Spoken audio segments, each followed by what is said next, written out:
கர்த்தருடைய பரிசுநாமத்துக்கு மகிமையுண்டாவதாக. எல்லா நெருக்கத்திலிருந்து தேவன் உன்னை விடுவித்து மீதியானவர்கள் கைகளுக்கு பாருங்க உங்களுக்கு பெரும் பாதையை காட்டி மகிழ்ச்சியா வைக்கிற கர்த்தர். ஏசாயா 11:16 பார்ப்போம். இஸ்ரவேலர் எகிப்து தேசத்தில் புறப்பட்ட நாளில் அவர்களுக்கு இருந்தது போல அசீரியாவிலே அவருடைய ஜனத்தில் மீதியானவர்களுக்கு ஒரு பெரும் பாதை இருக்கும்.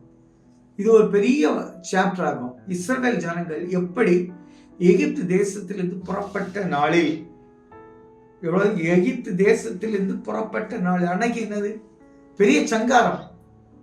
உங்களை விடுவிக்க பார்வோனுடைய சேனை சங்கரித்த கர்த்தர் விலை கொண்டு வந்தவர். இங்க பாருங்க, சத்துரு கிட்ட நெருங்காதபடி அவனுக்கு இரவாகவும் காரிருளாகவும் உங்களுக்கு வெளிச்சத்திலையும் கொண்டு வந்து இந்த செங்கடலை கர்த்தர் திறந்து வெட்டாந்தர்கள் நடந்து கொண்டு வந்தாரு அந்த தேவன்.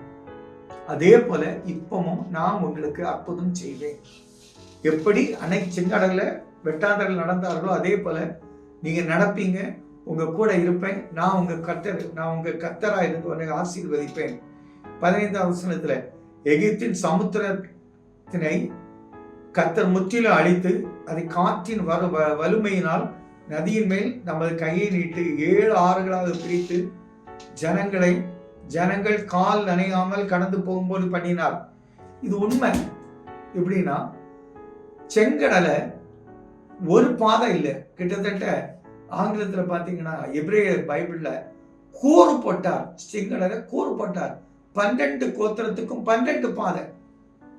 இவன் எகிப்தின் ராஜாவே திக்குமுக்கான்னா. இதுதான் சரித்திரம், இதான் உண்மை. அதே போல உங்களுக்காக கர்த்தர் என்ன வேணாலும் செய்வார்.